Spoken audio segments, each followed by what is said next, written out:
All right, everybody. If you're a fan of Tesla, there's a lot of data coming up right now for the third quarter where it looks like Tesla's going to have a massive sales bounce back.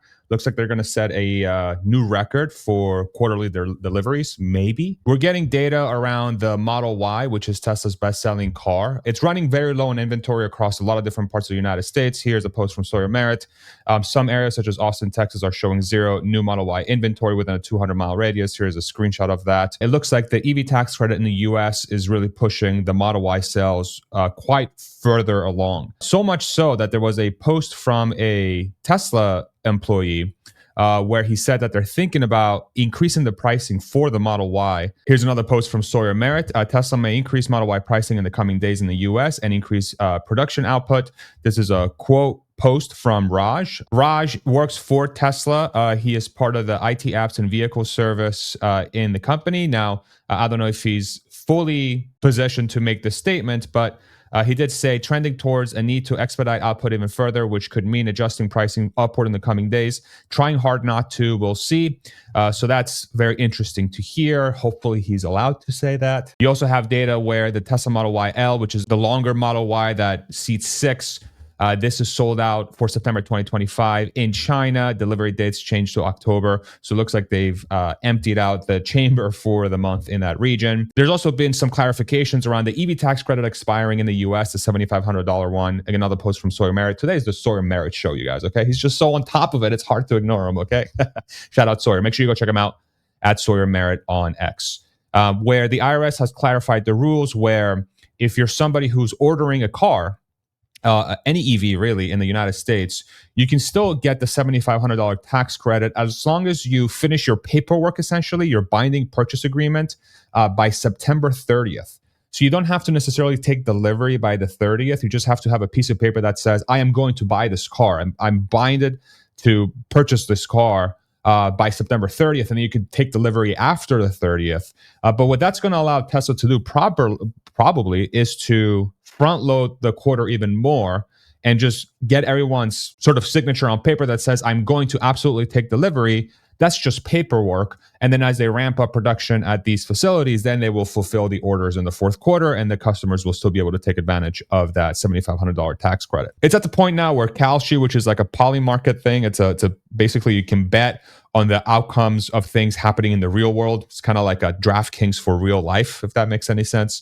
Our traders forecast Tesla to deliver 488,000 cars in Q3. This follows news that Model Y inventory in the US is at a record low. Tesla vehicle growth comeback. This is what the chart looks like. So people are expecting 488,000. I would not be surprised if the quarter breaks 500,000. To be honest, it's probably going to be very close to that 500,000 car range. The Model Y is going to continue selling extremely well. Tesla's doing a lot of work to actually try and hype up the FSD feature of the car on top of the $7,500 tax credit expiring, on top of this a longer wheelbase model coming out of China. If we go on Tesla's website real quick, I want to show you sort of what this looks like. So when you go to the Model Y page as an example, and you scroll all the way down to full self-driving supervised here, it shows you a video of the car working, which is really brilliant, sort of like very, very smart way of laying out the website. Actually, I know where this is. This is somewhere in Austin, I think. That's what it looks like anyway. Is this by Zilker? I think it might be by Zilker, you guys. It's a park. That's downtown Austin. Yeah, that's Congress. Yeah, this is there's the Capitol building. This is Austin. Yeah, okay. I know this looked familiar. Anyway, so when you scroll down to the page where you can sign up for full self-driving, you get this video of the car driving itself.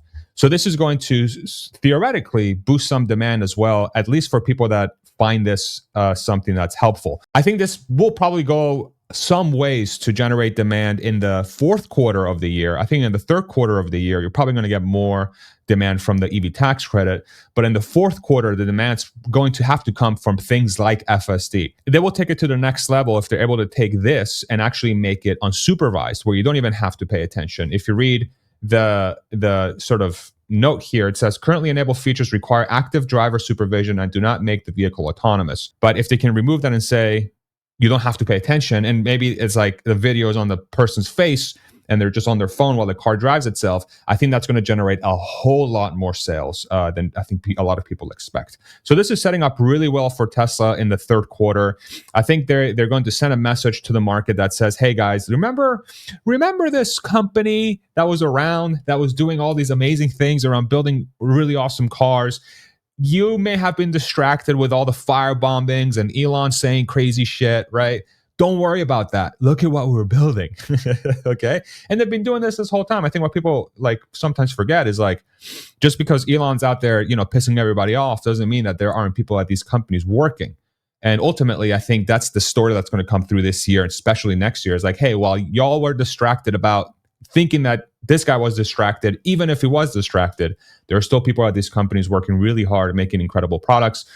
And I think Tesla is going to come back to showcasing this very, very loudly, to the point where I think this FSD stuff is going to become a huge, huge, huge driver for demand in the coming quarters, or as early as next quarter, in the fourth quarter. Tesla's working on releasing FSD V14, which is the latest version of the self-driving suite. V14, according to Elon Musk, replying to a post from James Dalma, who is a regular on this channel. Incredible mind. Just go type James Dalma on YouTube. You'll learn everything about AI and FSD and Tesla and self-driving and humanoids. The dude's just a brilliant, brilliant brain. He made a post about the likelihood of improvements around FSD, and then Elon replied to that saying V14, which is the next version, which is supposedly going to come out next month or in October, September or October of 25. V14 will be better than humans for sure, but don't know if it will be 10x, maybe 2 to 3x. V15 has a shot at 10x. Now, the 2x to 3x is sort of like cloudy. What is he referencing to? What's the reference to? Is it safety? Is it 2 to 3 times safer than a human? Is it 2 to 3 times better at navigating environments more efficiently, right? Is it better at reducing interventions or weird situations? That's kind of cloudy. But if it means that it's 2 to 3 times better than a human from a safety perspective, this implies that V14 is going to be more than ready to operate as a fully autonomous self-driving platform, as a robotaxi, as a legit robotaxi without anyone behind the steering wheel and pedal, as early as next quarter in every city in the United States, across the United States. That's what that implies. Waymo right now operates in Austin and LA and other places. From the last data I saw, their interventions per mile, so how many times the headquarters or the big oversight body has to step in and prevent the Waymo from doing something stupid, it's once every about 20,000 miles. That's from the last data I saw. And that is acceptable as long as they don't get into an accident. They just have to intervene and sort of remove it from that weird situation. Waymo was able to operate with those parameters in some cities. The average intervention or accident or safety occurrence per mile for a human is about once in every 500,000 miles, so 500,000 miles. If that 2 to 3x is better than a human V14, that's once every 1.5 million miles. So that means that robotaxi is going to be by far the safest thing on the road, by far, to the point where a lot of these cities are going to be like, why aren't we bringing this on board? Why aren't we allowing Tesla to come and give rides in our cities? It's going to make us so much safer. We're not going to have these lunatics driving around getting into fender benders 24/7 because everyone's distracted on their phone or drunk at night, right? Whatever it might be. V15 takes it to 10x, so that could be every 5 million miles. Again, it depends on the framing. That 2 to 3x is kind of cloudy. We're not really sure what it is. But if it means safety, then robotaxi is going to take over immediately. And if robotaxi starts taking over immediately, we know it was because of safety. But we'll see.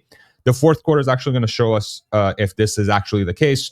I fully expect Tesla to go hardcore into showing the capabilities for full self-driving, supervised, and especially unsupervised if they can get this out to customers all across the United States in their existing cars, not even a robotaxi. If you just own a Tesla, I'm really curious to see if they're able to do that. Because if they do that, they are one commercial away on a Sunday night, when football is back, or even a Saturday night with college football, right? Penn State represent, we are, I have to do it. They can just do a commercial, a 60-second slot or a 30-second slot, put it in the primetime slot, and just show the Tesla driving itself without anyone, someone on their phone, and then with text that just says, welcome to the future. Your Tesla can now drive itself without you having to pay attention anywhere in the United States. Buy now as low as $299 per month.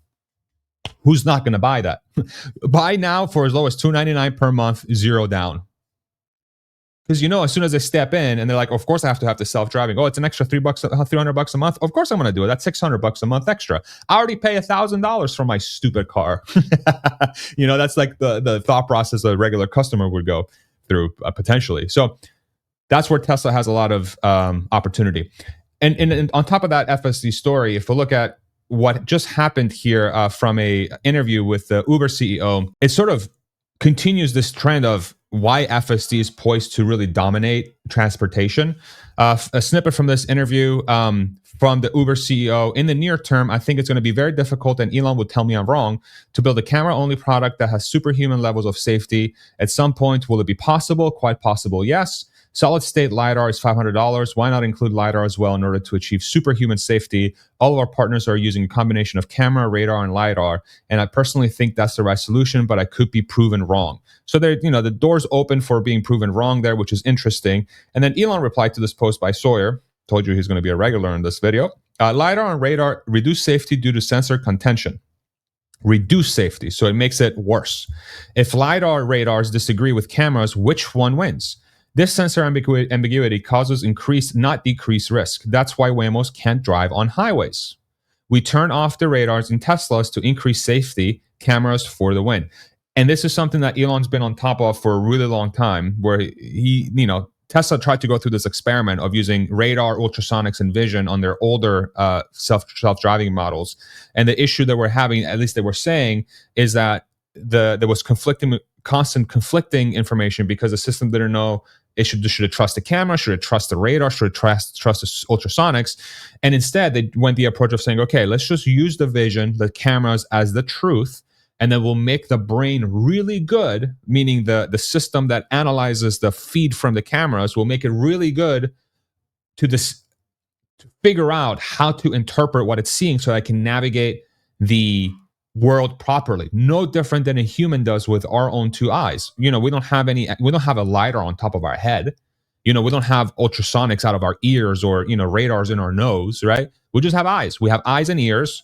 And so we can hear things. That's no different than a microphone, right? A microphone can pick up sound. And then our eyes is no different than cameras. And so the thought process here is just make the car as smart as a human or better than a human, and then all it needs is cameras. We do that today. We drive in fog, we drive in snow, we drive in ice, we drive in rain, right? So to think that cameras are somehow not as good as eyes is ridiculous, especially when you have these cell phone cameras that can zoom in all the way like a freaking quarter mile away, and it has the fidelity of like 1080p. You can see people's pupils and stuff.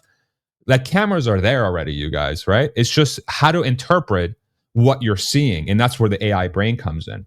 And this is where Tesla has a gigantic advantage, because that camera suite on the car with the computer, with the inference computer, the chip to process that video feed, that what it sees, that suite is no more than $2,000 per car. Whereas Waymo, as an example, has to spend thousands of dollars. They say solid state LiDAR is $500, sure, but is that the LiDAR you're using?